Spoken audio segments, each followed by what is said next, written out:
If you've been going around the good old internet looking for the right podcast to fulfill your New York Yankees needs, well, I'll be the first to deliver the good news to you. You have found it. Here on Yapping Yankees with me, your host, Mike Scudiero, you and I will be discussing the latest news, takes, and talk throughout the entire Yankee universe.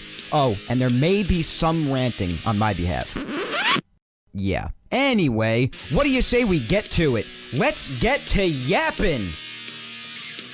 Hello there, my fellow Yankee fans, and welcome to episode 69 of the Yapping Yankees podcast, where we yap about the Yanks and nothing but the Yanks. As always, I am your host, Mike Scudiero, here on this Sunday, October 25th, 2020. Let's get started by giving our shout out to Grunt Talks MLB. Visit their website, grunttalksmlb.com, to see all of their baseball content and, of course, where they feature Yapping Yankees. Also follow the main man behind the website, Darren, on Twitter at Yankee Report 28. Special thanks to Grunt Talks MLB for helping spread the word every week about Yapping Yankees. And also don't forget, guys, that you can help spread the word every week about Yapping Yankees as well, and stay updated on everything having to do with both me and the Yankees by following me on all social medias. Follow my Facebook fan page at Mike Scudiero NY. You can follow me on Twitter at Mike Scudiero and on Instagram at Mike Scuds97. October 25th, guys, episode 69. Time just keeps on speeding right by us. Got election day in like a week and a half, and what fun that should be. You got Game 5 of the World Series tonight between the Dodgers and the Rays, which I do want to touch on quickly because it's been such a fun series, both fun and chaotic, especially after last night's Game 4. But you got Game 5 tonight, which could have potentially been the final game for the Dodgers if they were to win, but they had a massive choke job last night in the ninth inning when they were up 7-6 in Game 4. So instead of having a 3-1 series lead and potentially having tonight be the final game if they were to win in Game 5 with that series lead, the series is now tied at 2 and got even wilder as we will have a World Series of at least 6 games now, which is fine for my prediction since I had the Dodgers in 6 personally, so all good there, I guess. But after the way last night went, you gotta love baseball. You just have to. Now, if you recall, when we spoke a week ago, the Rays were waiting on whoever was going to win Game 7 of the NLCS that night between the Dodgers and the Braves, and obviously we know that the Dodgers ended up winning that incredible series that they found themselves down 3-1 in heading into Game 5. They just never gave in. They came all the way back against the Braves and moved on to the World Series to take on the Rays in what's also been, as I said, a really fun series, made even more chaotic after last night. I still cannot believe or understand that ninth inning. I mean, I can only imagine how the Dodgers fans felt after that. If I were a Dodger fan, I probably would have broke something in my house. So, tonight is Game 5, with that series tied at 2. A pivotal moment for sure in this series that could define who ends up winning it all. We'll see if it does. And, of course, for the Rays, it would be their first time ever winning the World Series. They've been there once before in 2008 against the Phillies, if you recall, but they lost. So this would be their first time ever winning. And for the Dodgers, it would be their first time since 1988. And for tonight, the Dodgers will throw their ace at the Rays in Clayton Kershaw, who silenced those that get great pleasure in discussing his postseason struggles by throwing 6 very nice innings of one-run baseball in Game 1 of the World Series. Just had 78 pitches, which Dave Roberts was criticized about for a bit for taking him out with that low of a pitch count, but hey, a beautiful start nonetheless. It started the series off right for the Dodgers, on the biggest stage of them all, no less, in the World Series, and he proved himself to be the ace that he is, and I was really happy for Kershaw. I really was. I said from the beginning, before the World Series even started, that a big indicator to this World Series, how it ends up, could be how Kershaw does in Game 1. And I was very happy for him that he went out there and had himself a great start. But the mission's not over yet. He's got to prove it again tonight in, as I said before, to put it mildly, a potentially pivotal Game 5. And the Rays will be throwing Tyler Glasnow, who the Dodgers really managed to get to in Game 1 of the World Series. But regardless of how the Dodgers got to him in Game 1, you have to assume the Rays are also hoping to take the momentum from last night's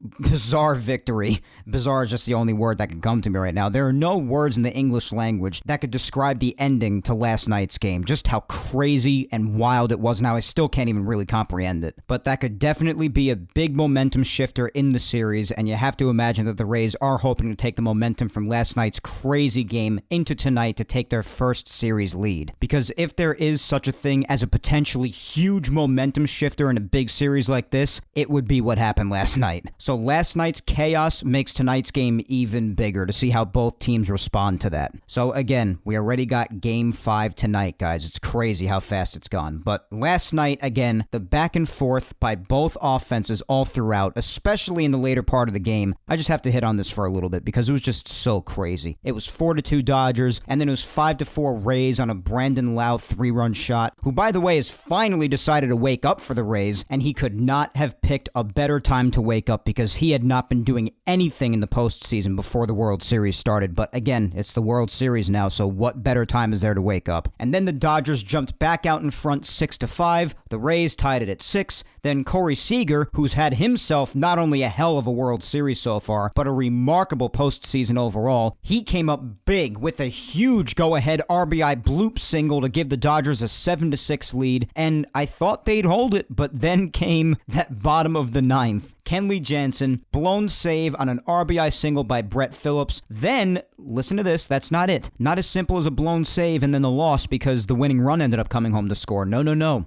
A lot of things had to happen for that winning run to score, because on the RBI single, the ball was bobbled by Chris Taylor in center, then it was recovered by Taylor, he threw to Muncy, the cutoff man in the infield, Muncy threw to Smith at home, the throw got away from Smith at the plate, and then Arozarena came home to score. So there were like 2 or 3 mistakes on one play. It was absolutely wild. So that winning run came home to score in that bizarre fashion. A ball bobbled in center field. The throw came in to Muncy, the cutoff man. Muncy threw to Smith at home. Smith lost the ball. The ball got away, and Arozarena came home to score. Oh, God. And speaking of the ball being bobbled out there by Taylor in center, because if it had been fielded cleanly, Arozarena would have been dead at the plate. Arozarena stopped short in his tracks after taking a bad tumble after rounding third. He just tripped while running home.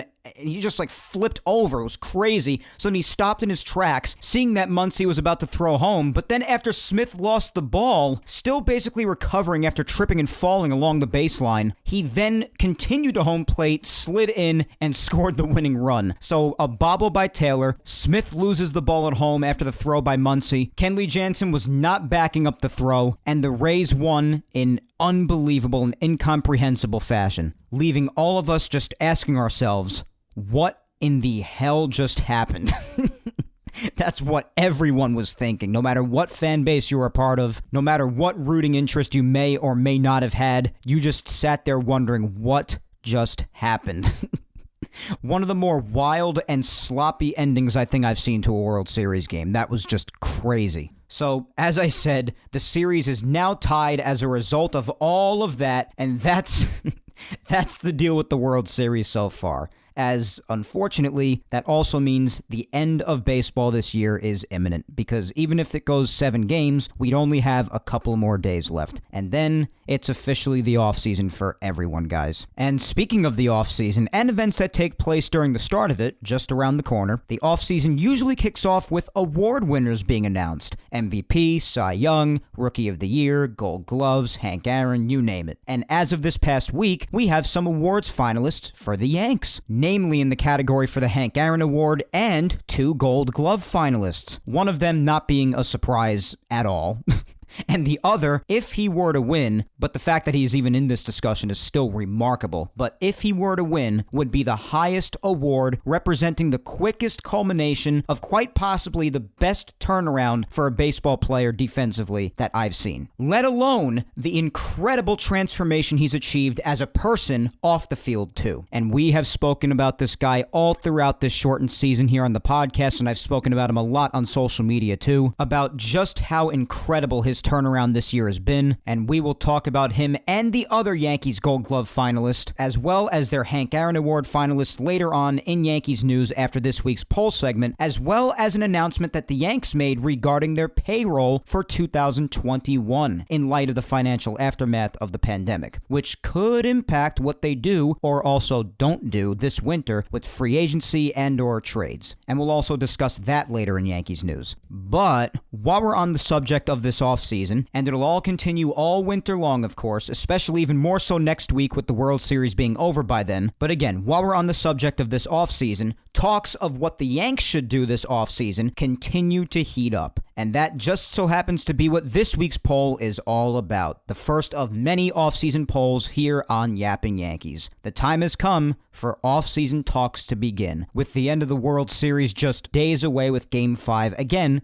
being tonight. So let's do some offseason talk with this week's poll, just trying to gauge your thoughts early on here in the Yankee offseason on whether you think this will be a quieter offseason for the Yankees or not. So here is this week's question. As usual, we'll start on Twitter and then head to Instagram. The question is, do you think it'll be a quiet offseason for the Yankees? And there was sort of a second parter to it because I also said comment below telling me which moves you'd like to see the Yankees make this winter for a potential shout out on the show. And of course, as always, I'll try to get to as many of you as I possibly can before we move on to Instagram. Now, you know what I've said in the past about this, whether I think it'll be a quieter offseason for the Yankees or not in general. And I have been one to say that I believe it will be a quieter offseason. Now, does this mean I think they'll do absolutely nothing? No, of course not. They do have some things to address, most of them on their own team, with some of their own guys going into free agency. They have to address whether they're going to bring back DJ or not, which I feel like that's the number one priority. I've said that so many times in past weeks, how I think bringing back DJ needs to be the top priority for the Yankees this offseason. They have to decide what they're going to do with guys like Tanaka and Paxton, guys who are hitting free agency. So there are things to address on their own team, so it definitely won't be a completely stagnant offseason. It can't be. They have things to address. But as far as moves being made on the outside, I see them maybe making a move, maybe two. I know a ton of people in the fan base are just downright begging them to sign Trevor Bauer, at least for this year, because we know Trevor Bauer likes to sign one-year contracts. So if he were to come to the Bronx, that's probably what the Yankees would sign him to. I know there are some guys in the Yankees that some people would like to see them shop for some more pieces. People are mentioning putting Luke Voit on the market, which I can't tell you how much I disagree with that. I think wanting to get rid of Luke Voit, even though I know his value is so high and you'd probably get a good amount back for him,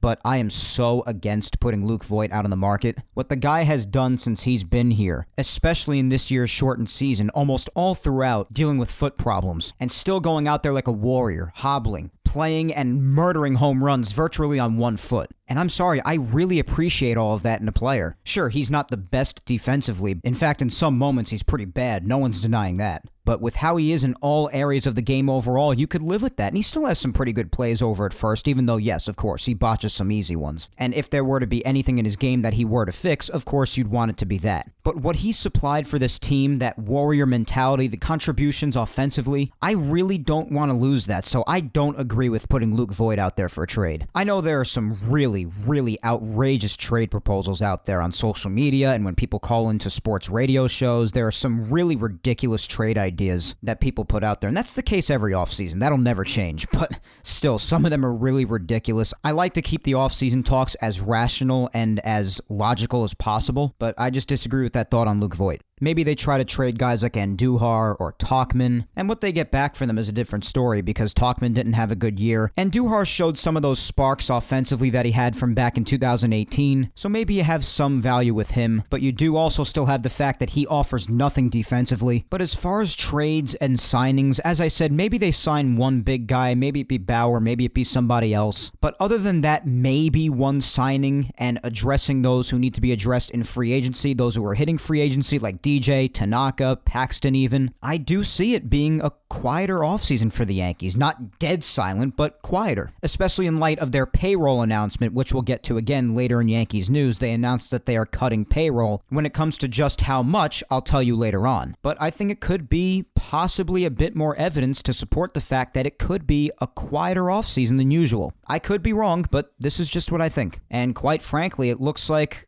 a good amount of people agree with me on Twitter. Although the race was a bit close in the voting, one choice was triumphant over the other. Those two choices, of course, being either yes, you think it will be a quiet offseason for the Yankees, or no, it won't be quiet. And over 2,500 votes came in, and of all of those votes, 55% of you say yes, it will be a quiet offseason for the Yankees, and 45% of you say no, it will not. So a lot of votes came in, and it was a close race, but in the end, more people think that it will be a quiet offseason than not. And people went on in the replies to say what they would like to see the Yankees do and put out some trade proposals or ideas of people to sign, some of which I mentioned earlier, some of which I didn't. But in any event, let's get down to those replies and hear some of your thoughts and hope that they are as logical and rational as possible.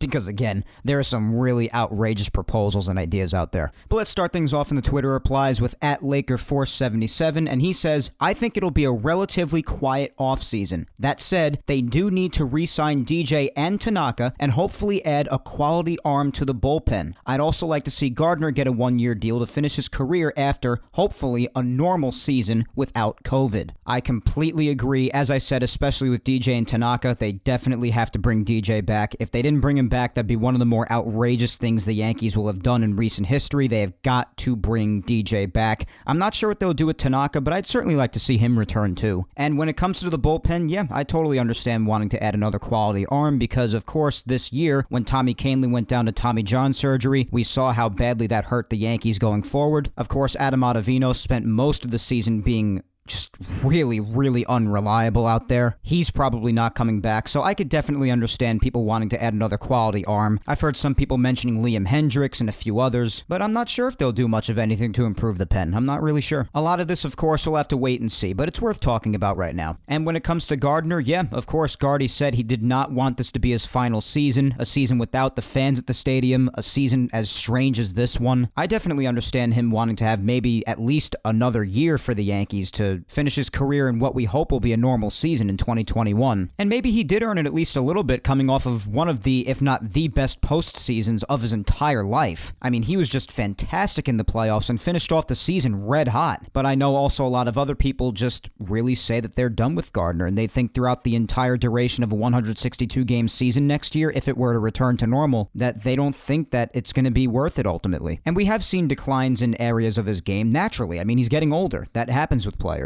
And a lot of people really would just rather not see him return. But of course, we know how loyal the Yankees are to him, how much they love him, and of course, I have a lot of respect and loyalty to Gardner as well. I've said that many times in the past. But is he worth bringing back? And is he worth putting out there over guys like Clint Frazier or any others that are ready to go in the outfield that are much younger and could give more results for the Yankees throughout the season? And for many years to come, possibly. You have to ask these questions. That's going to be up to the Yankees ultimately. I think there are reasons to bring him back and reasons to not bring him back. But we'll see. That's definitely an interesting point. Up next, we have @BobbyTats631, and Bobby says, of course the obvious one being LeMahieu, but I'd like to see Cashman build the starting rotation up behind Cole. Even though the younger arms are getting better, one or two more established arms would help. Well, yes, it definitely would help. And after Cole, there is definitely a bit of a drop-off, especially if you're not to bring back Tanaka. You'll have Davy Garcia, who's a very promising young arm. We'll also have to see what they do about James Paxton. I personally don't see Paxton coming back, but I could be wrong about that. That's where the discussion about Trevor Bauer comes in. Will he come to the Yankees? I don't know. There were rumors about him and Cole not getting along, but then they denied those rumors. And even so, would the Yankees be willing to bring him in, depending on how much money he asks for? And then also you have to remember, although it's not until around the second half of the season, you have Severino coming back, but how much could you rely on him to be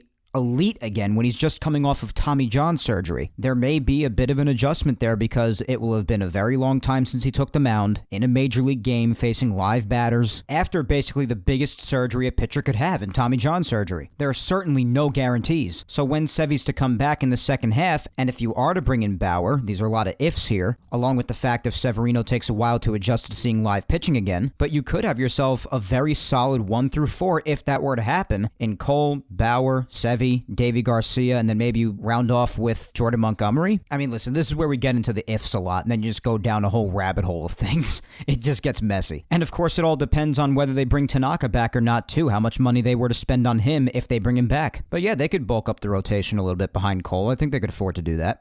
@Savage Empire Pod says, it can't be. Gotta potentially replace 3 starters, sign or lose DJ, and possibly move Gary or not. Drama to be had for sure. Stay tuned. Yeah, there could be some drama. There should be a lot happening with the starting rotation, especially surrounding whether or not they bring back Tanaka. Yeah. Also, if they end up bringing in Trevor Bauer like a lot of Yankee fans want the Yankees to do. What to do with Paxton. And I assume we won't be seeing Happ in a Yankee uniform again. And yeah, obviously with DJ, as we've talked about, they better bring him back. And Gary being moved or not, I don't see Gary going anywhere. I know a ton of Yankee fans, including myself, just ran out of patience with him a lot throughout this year, but I do think the Yankees give him at least one more shot in a season that is hopefully normal next year, and see what he does. So whether we like it or not, I don't see Gary going anywhere this winter. But yeah, there could be drama. Stay tuned for sure. We'll be talking about all of it here on Yapping Yankees. At Finkbiner Sally says, I have this feeling they aren't going to do what everyone wants them to do.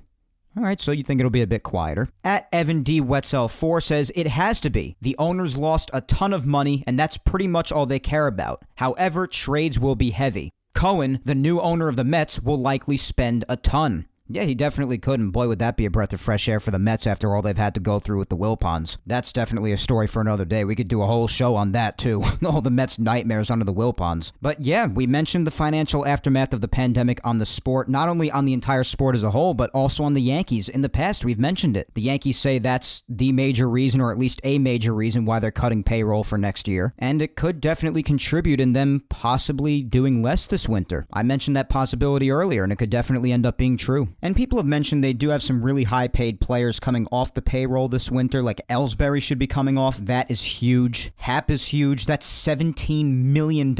And of course, if either of them or both of them don't come back, you'd be getting rid of Paxton and Tanaka on the payroll. Those are some major names making a lot of money coming off the payroll. That could really create opportunity for the Yankees to use that money in other areas. So we'll have to wait and see. Up next is at Laura_Icemont, and Laura says, I think the Yankees will be busy this offseason. I mentioned this a couple of weeks ago when I replied to another tweet, but these are the moves I'd like to see. Re-sign Tanaka and DJ, sign another starting pitcher, sign a relief pitcher, and sign another bat like DJ, perhaps Tommy La Stella. Well, you know I'm a huge advocate for re-signing DJ, so I agree there. I would not have a problem with them bringing back Tanaka at a reasonable price. Signing another starting pitcher, again, as I said before, I know a lot of people want that starting pitcher to be Trevor Bauer. And yeah, perhaps they could sign another reliever, that'd be pretty good. And signing another bat like La Stella would be good, but again, another infielder. The Yankees infield is just really clogged up right now, and unless you're trading Voit like some people are bringing up, and again, I completely disagree with doing that, but unless you're trading Voit, you really don't have much wiggle room in the infield anymore. And yeah, La Stella's a good hitter. He would be good to have, but where would you put him and when? That's the question, but definitely a fair response, Laura. At MD Nelly says, I think it will be quiet. Need to re-sign DJ, need to settle rotation either through trade or free agency, and need another bullpen arm. They should shop Andujar. I'd like to see a lefty bat in the lineup too, but I just don't see them doing anything to go over the payroll limit for 2021. Yes, I definitely think they're going to be strict about the payroll. And shopping Andujar, especially since his value might have gone up a little bit since he showed, again, as I said before, some sparks of his old offensive capabilities from 2018. But yeah, I could see them going around and really just at least offering his name up in some trade talks with some other teams. So that's definitely valid. Re-sign DJ, definitely. Maybe in addition to the rotation as we've spoken about. And yeah, maybe another bullpen arm. But yes, it all depends on where they are with the payroll by then, who they decide to and not to re-sign, and how much room they have to pay more people with their payroll cut in mind. But yeah, as we've heard with every reply, the same thing remains. It ought to be interesting.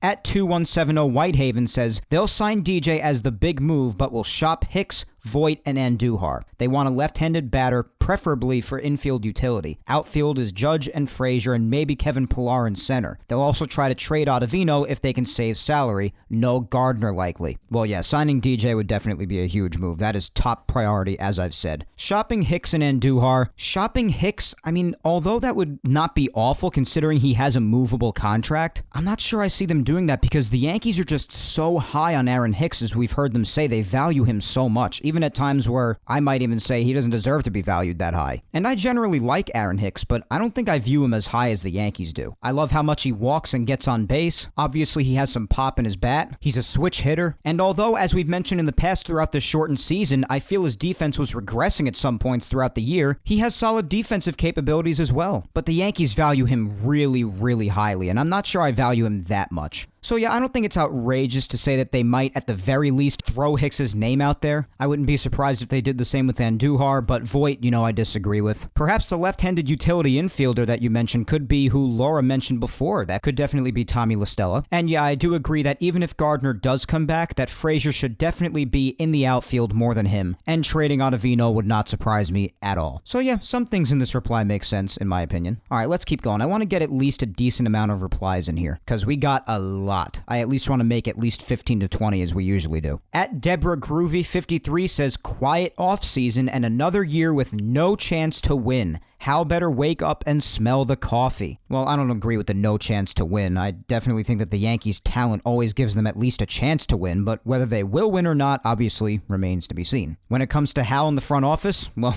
I spent most of last week's episode talking about them and their mentality, so if you want discussion on that, definitely listen back to last week's episode. But yeah, I don't think they have no chance to win. I don't agree with that. At Jake Rep NY, Jake says, Yankees will sign one big name guy and a lot of small name guys who will hopefully work out. Yeah, that tends to be how they operate. I think that's pretty fair. At Tenacious5 says, re-sign LeMahieu and Tanaka, let Gardner walk. Trade Voit and some minor leaguers for a strong number 2 starting pitcher. Try to get 1 or 2 high on base percentage players. Yeah, I'm sorry. Again, the trade Voit thing, I'm just not on board for. And I know if you're doing trades, you have to put a guy in there that would get a lot back. Otherwise, you're not going to get much in return. I understand that, and Voigt's value is probably through the roof right now if he were to be on the market. But if I'm the Yankees, I just really don't want to get rid of him. Re-signing DJ especially, absolutely. And I wouldn't have a problem with them bringing back Tanaka again, as I said, as long as the price isn't through the roof. And letting Gardner walk, yeah, I can understand why some people might want that. But it's hard to imagine that happening. I honestly think we might see Gardner again for one more year. Whether I agree with it or not, that's just how I see it. At Bella Ace 52 says, I would like to see them make a trade for Lindor. They have enough on the farm and MLB-ready players to make that happen. Sign DJ to play first. Yeah, so that tells me you'd want to trade Voit, which, again, I know Voit's value is probably through the roof, but I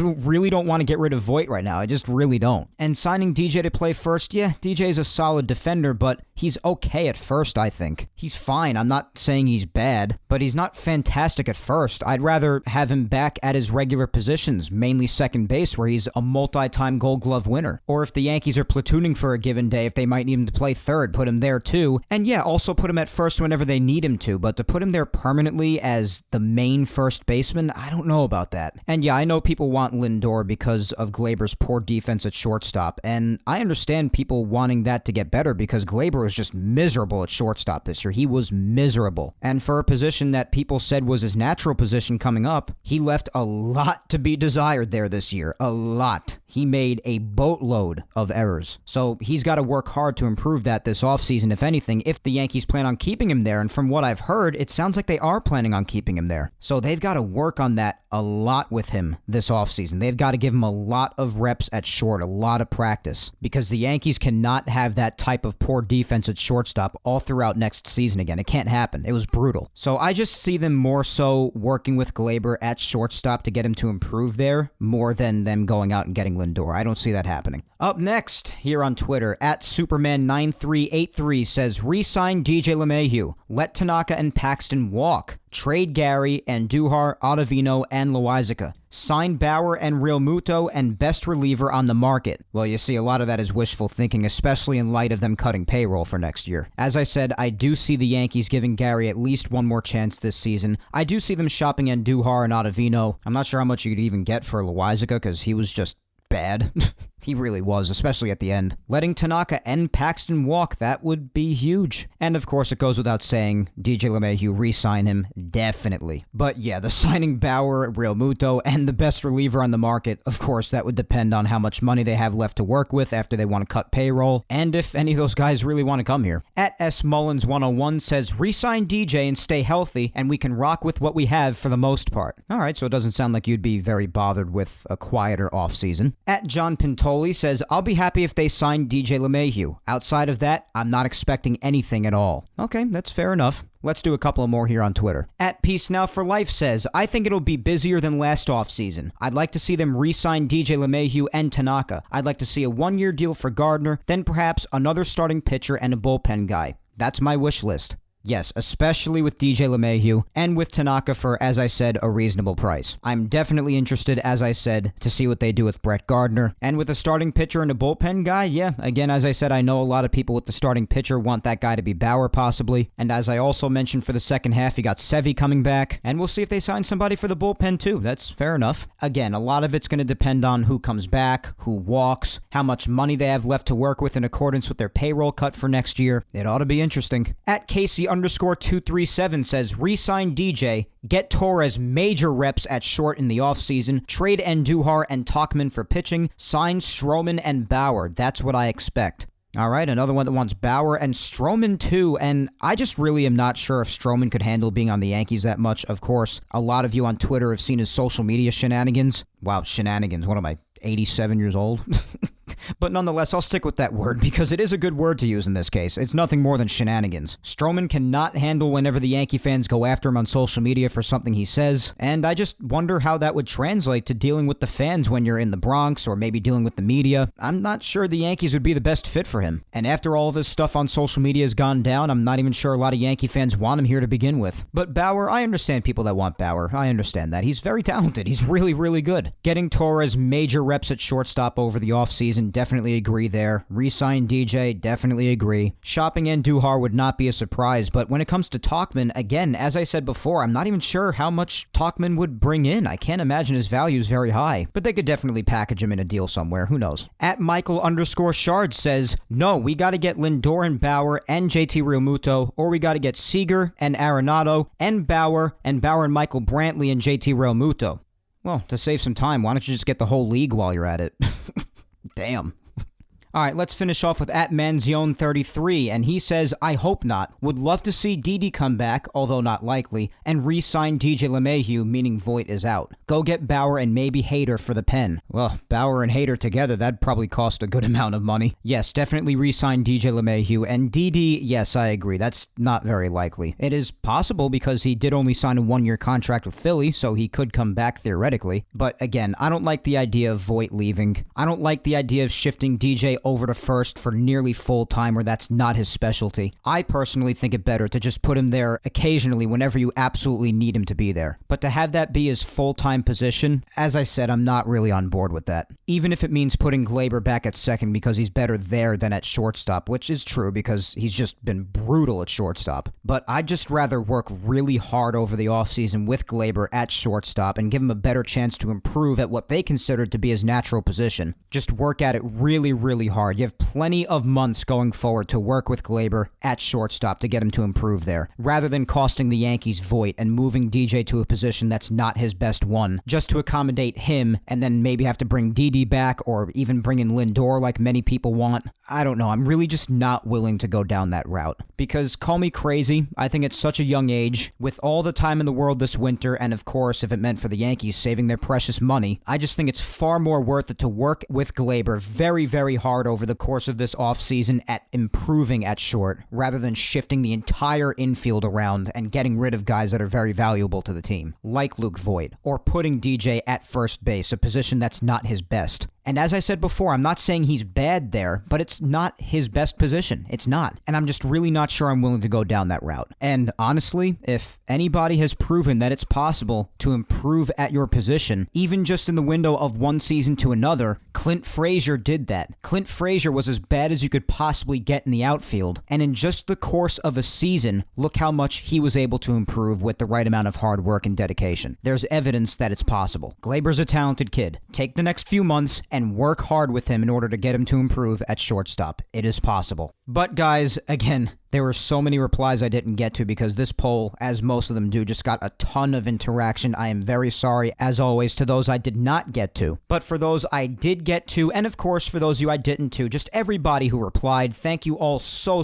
much, as always, for interacting on this week's Yapping Yankees poll on Twitter. Let's hear what the Instagrammers had to say, of course, to the very same poll. We'll hear how they voted and replied, and then we'll move on to Yankees news to end today's episode. Same question question applies on Instagram, of course. Do you think it'll be a quiet offseason for the Yankees? And you also have the two-parter, just like on Twitter, to DM me with any moves that you'd like to see the Yankees make this winter for a chance at a shout-out on the show. And I gotta tell you, the voting results on Instagram, very similar to that of Twitter. Same two choices of yes or no on whether you think it'll be a quiet offseason for the Yankees or not. And of the Instagram voters, 56% voted that they think it'll be a quiet offseason for the Yankees, and 44% voted that they don't think it'll be a quiet offseason for the Yankees. So on Twitter, it was 55% against 45% in favor of the choice of yes, and on Instagram, it was 56% against 44% in favor of yes, nearly identical. So not by an overwhelming margin on either platform, but more people think that it'll be a quieter offseason than not for the Yankees. So let's hear what's on the minds of some people here on Instagram. We have my good friend Tina at MountainGal456 up first, and she says, no, I think they'll try to get a few more pieces to this puzzle in pitching and possibly position players as well. All right, Tina, so Tina does not think it'll be a quieter offseason for the Yankees. Again, though, especially because of the payroll cuts, a lot of it's going to depend on how much room they have to spend money with certain guys, depending on who walks, depending on who comes back, and how much money they come back for if they are to return. And I think that's going to heavily dictate what they do when it comes to looking outside of the team for help in starting pitching or maybe a position player. Simply Sports Fanatic is up next, and she says Yankees need to up on the pitching. Okay, I know it's starting pitching, as I've mentioned so many times already throughout this segment. I know a lot of people are looking at Bauer, or for bullpen help. People have thrown around Josh Hader. People have thrown around Liam Hendricks. So yeah, you're not the only one to think that the Yankees should definitely improve their pitching even more. Dean Meyer says, we need at least one more ace. Maybe hoping for a combo like Stroman and Hendricks. Well, as I said before, I don't think the Yankees are a very good fit for Stroman. He has not done a good job on Twitter for whenever he gets heat for things that he says, especially against the Yankee fans. He tends to just go on blocking sprees and just really doesn't handle criticism very well, particularly from the Yankee fan base. So if he comes here and he can't handle that on social media, how's he going to handle that when he's actually on the team? Because if you're on the mound at Yankee Stadium and consistently doing terrible, and the Yankee fans are relentlessly going at you, you can't hit a block button while you're on the mound.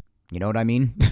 I just don't see that going very well. I also don't think in general that he puts the Yankees really over the top. I think Stroman's a good pitcher, but I don't think he puts them over the top or automatically is the difference maker in them winning the World Series or not. I definitely don't think Stroman is that. And yeah, you're not the first one to throw out Liam Hendricks as well for bullpen help. Surprised we didn't get a mention of Bauer there. We've gotten a ton of mentions of him. Next is my lovely girlfriend Vic Salimo, and Vic says, I voted yes because it's been a very unorthodox year to begin with and payroll cuts. Yes, it has been a very unorthodox year, as you said. You are 100% correct about that. And yeah, the payroll cuts too. Before I got into reading replies on Twitter and Instagram and the poll results and everything, I myself said that the Yankees announcing that they're cutting payroll is another piece of evidence to me that I think it's going to be a mostly quiet offseason. As I said, I do see them addressing things like whether they let Tanaka walk or whether they bring him back. Definitely re-signing DJ because I just think they have to. They'd be insane not to. And maybe they make a move for the rotation. I don't know if it's as big as Bauer, but maybe they do. But other than that, I think they're mainly staying put. And as you said with the payroll cuts, I think that's just another piece of evidence that supports that opinion. So yeah, I agree. And finally, as always, let's finish up with my amazing mother, Julia Gina Scudiero, and she says, it's never quiet. This organization has had tons of time to reorganize and strategize, and the same is for this year. But in the end, unfortunately, they always tend to disappoint their fans. But the organization with the most money will never be quiet. They'll do whatever they please, buying and trading players. I'll sit here and watch. Yankees 2021, let's go Yankees. Well, as far as always disappointing their fans in the end, unfortunately, regardless of whether we like that or not, whether we like to hear that or not as Yankee fans, the last few years, that is how it's ended up. Particularly in 2018, all the way to now, even though this past season, of course, was a different type of season than ever before, but it remained the same. In the end, they failed. So as blunt as that statement is, and as much as we might not want to hear that, it is true. But yes, they do have all the time in the world to re-strategize and reorganize and get the pieces that they feel they need to get. And despite them doing payroll cuts for next year, they do have more money than anybody else in baseball. That is true. It's just a matter of how they choose to use it. Which for this offseason, it sounds like they're going to be pretty careful with it. But of course, you also keep the faith for next year nonetheless, as you are, and we will see what they do this winter. And as I've said, in the weeks ahead, and the months ahead even, we have all the time in the world to talk about all of this, and see just how much the Yankees choose to do this offseason. But as for this week's poll segment overall, that is all for the interactions on Twitter and Instagram. Thank you guys so much for taking the time to join in on the fun with this week's Yapping Yankees poll. As it usually always is, another great week hearing all of your thoughts. And for those I didn't get to, as I always say, just keep on replying to the social media segments every single week for Yapping Yankees, and I will get to you eventually. But awesome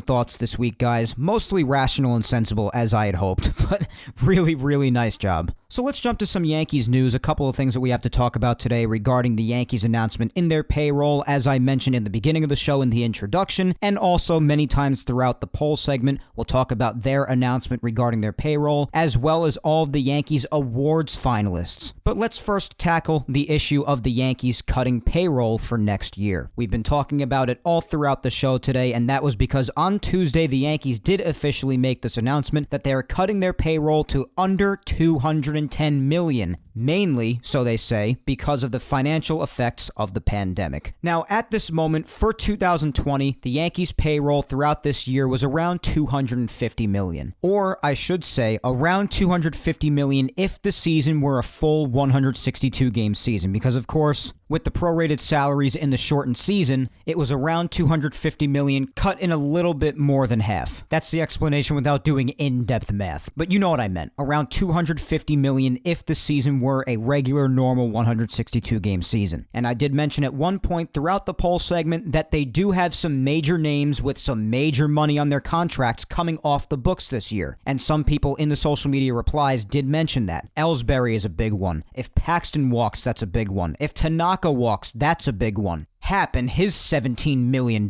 So as I said, depending on who they choose to bring back, two names that I definitely don't think they'll bring back. Of course, the Yankees want to do everything they can to get rid of Jacoby Ellsbury. There's no doubt about that. You're never seeing him again. That goes without saying. I don't think they're going to bring Paxton back, so you're going to have his money let off the books. And although he did have his good moments throughout this shortened season, he still had plenty of bad moments, not only on the field, but also off the field with his complaining about things constantly. You're probably not going to see Happ come back, so that's $17 million off, just with Happ alone. So I guess that's three people I don't see the Yankees bringing back. I do think that for a reasonable price, they'd be more than willing to bring Tanaka back, so I do expect him to return. I definitely think that DJ is coming back. DJ is the number one priority. I've said that for many weeks now, and I will continue saying that whether you like it or not, because it is the truth. DJ LeMahieu is too important to this team in all aspects of his game. His determination, his defense, his offense, anything you can think of. The Yankees need DJ LeMahieu. They simply do not get anywhere near where they have gotten in 2019 and 2020 without him. There are other names that apply with that too, but DJ is a major one. So I do agree with many of the social media replies that say re-sign DJ and Tanaka. I think that is very reasonable, and I think it's very possible that the Yankees do both of those things. But when it comes to moves externally outside the organization, seeking help from other guys or teams, depending on whether you sign guys individually or whether you trade with another organization for a piece, this cut in payroll, even if guys like Ellsbury, Paxton, and Happ come off the books, yes, the Yankees would have room to put that money elsewhere, but this cut in payroll could certainly have an effect on what they choose to do or not do. And as I've said many times in this episode, I think it is another piece to support my claim that I think this will be a quieter offseason for the Yankees. Re-signing DJ and Tanaka, I definitely think that is more than possible and definitely reasonable. Tanaka, again, depending on the price, and DJ...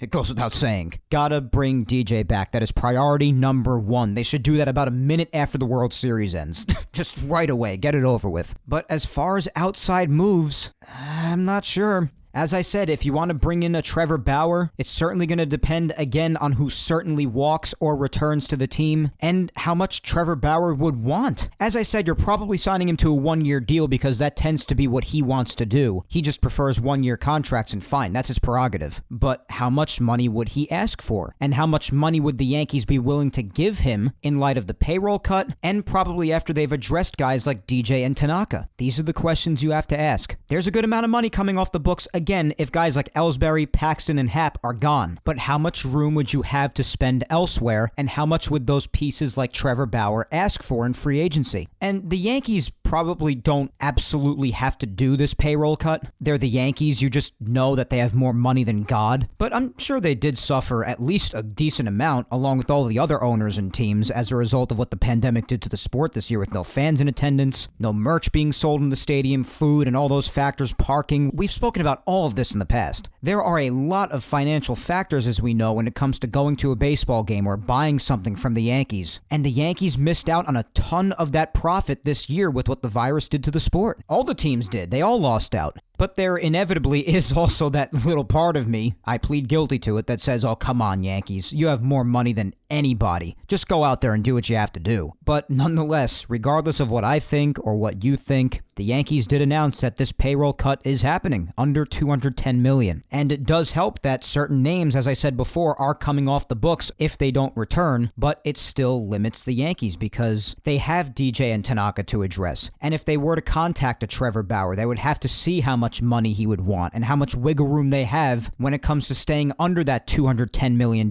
payroll that they want to stay under. So that's why I've said it ought to be interesting to see what the Yankees do or don't do this winter, because there are a lot of factors at work here. There are. So because of the announcement of this payroll cut, and because I really see them staying basically as they are with certain guys on the team, I just think that it'll be a mostly quiet offseason. They're going to address DJ and Tanaka, and they might address somebody externally outside of the organization, like maybe acquiring a Trevor Bauer like some people want, or maybe acquiring some bullpen help like some people have mentioned. But that's about where I see it ending. And part of the reason for that is because of the announcement of this payroll cut. I don't think they're going to give up on Gleyber being at short. I hope they work with him really hard this offseason. As I've said, you've got all winter long, if you're the Yankees, just really working hard with Gleyber Torres and ensuring that he irons out those kinks at short. You know how big it would be if he figures out his defensive struggles at shortstop? That would be huge. You keep DJ at second, you keep Voit at first like I want. I just really don't want to shop Voit. And again, there are a lot of these topics when it comes to other players or certain aspects of the team that we will get to over the course of the next few months of this offseason. But I think they want to try to stick with Gleyber at short. I think they want to try to stick with DJ at second, keep him at his best position. I think they're going to hold on to Voit. And as much as some people may not like it, and I'm not even 100% on board with this necessarily, but I am willing to give the guy another shot in light of how strange this past season was, I see them holding on to Gary Sanchez too. I just don't see them making changes in those areas. Again, I could be wrong, but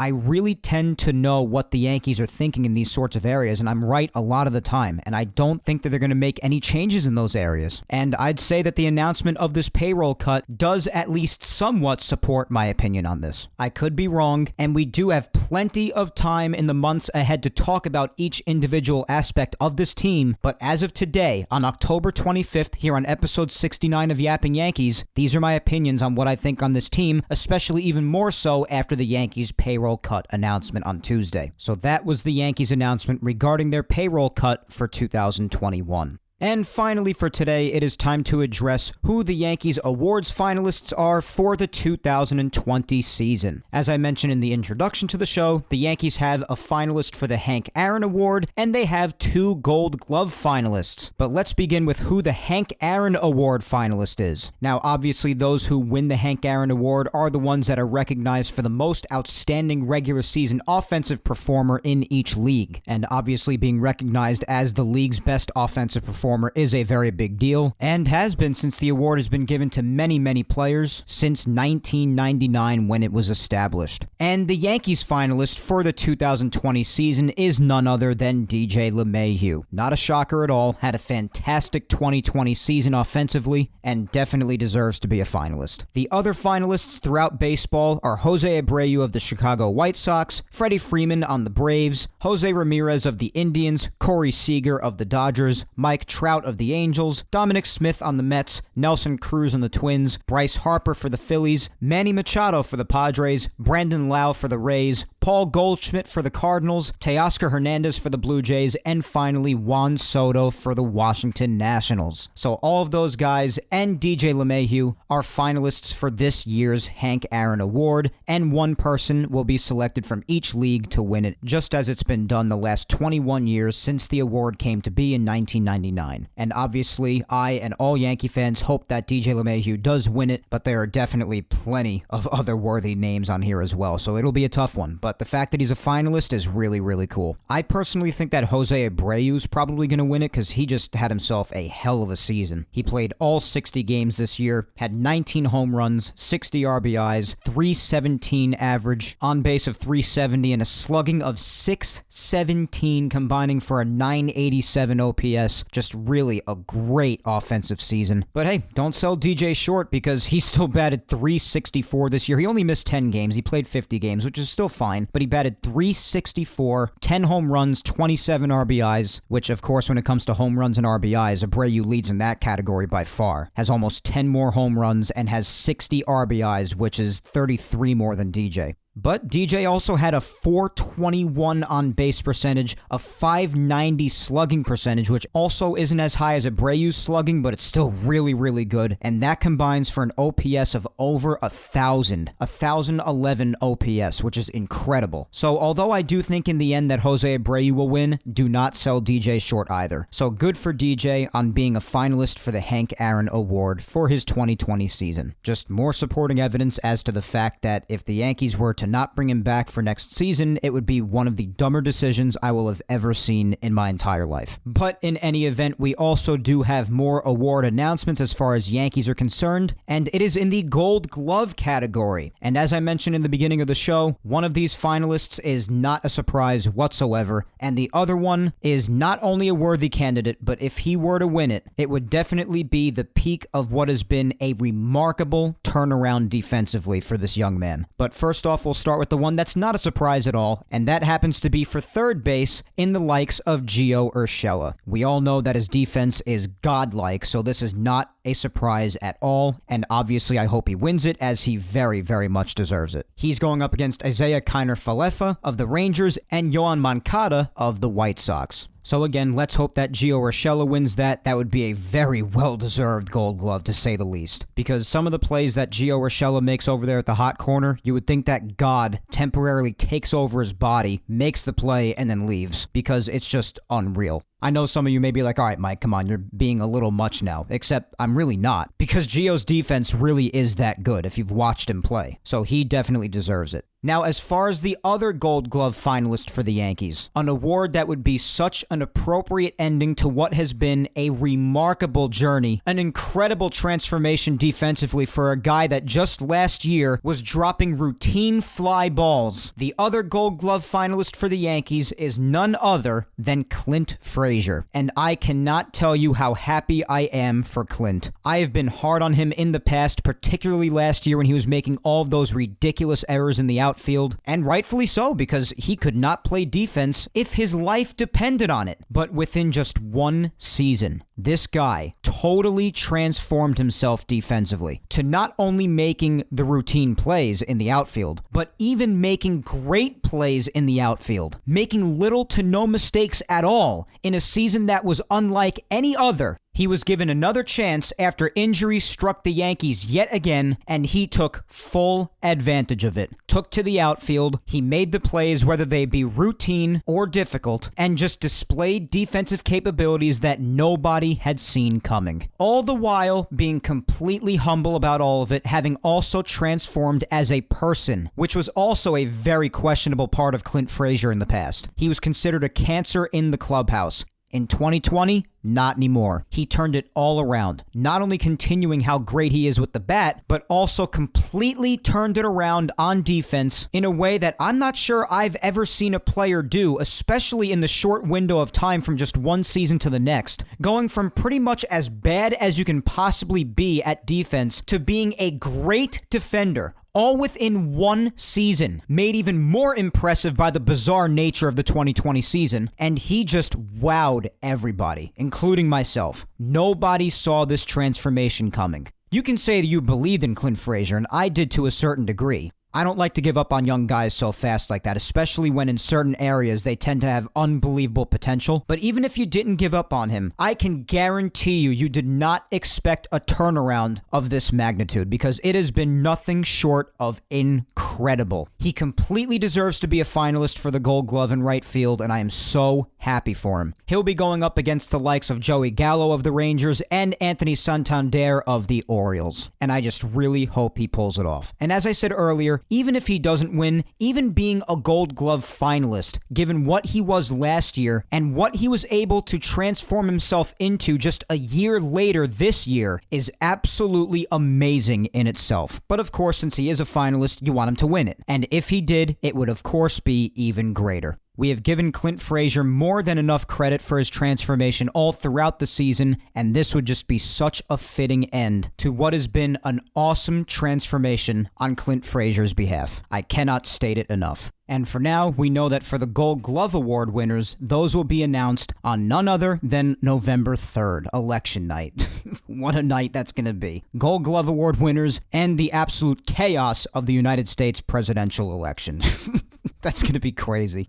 But as for now, that is all for episode 69 of Yapping Yankees, guys. Let's give one last shout out to Grunt Talks MLB. Visit their website, grunttalksmlb.com, to see all of their baseball content and where they feature Yapping Yankees. Also follow the man behind the website, Darren, on Twitter at Yankee Report 28. Special thanks to Grunt Talks MLB for helping spread the word every week about Yapping Yankees. And also don't forget, guys, to follow me on all social media so you can keep up on the latest having to do with me personally, along with the Yankees and Yapping Yankees announcements, content, and Twitter and Instagram social media segments every Saturday. Follow my Facebook fan page at Mike Scudiero NY. Follow me on Twitter at Mike Scudiero and on Instagram at Mike Scuds97. And I'd also really appreciate it, guys, if you took the time to hit that subscribe button on the Yapping Yankees YouTube channel, and also subscribe and always listen to Yapping Yankees on SoundCloud, Apple Podcasts, and Spotify. And while you're at it, listen to the past Yapping Yankees episodes that you've missed. Episodes 34 up to this one, episode 69, are available on YouTube, and all Yapping Yankees episodes, including today's, are available on SoundCloud, Apple Podcasts, and Spotify. Yapping Yankees is available on all four of those platforms, so do help spread the word and tell everybody you know, guys, to listen to Yapping Yankees.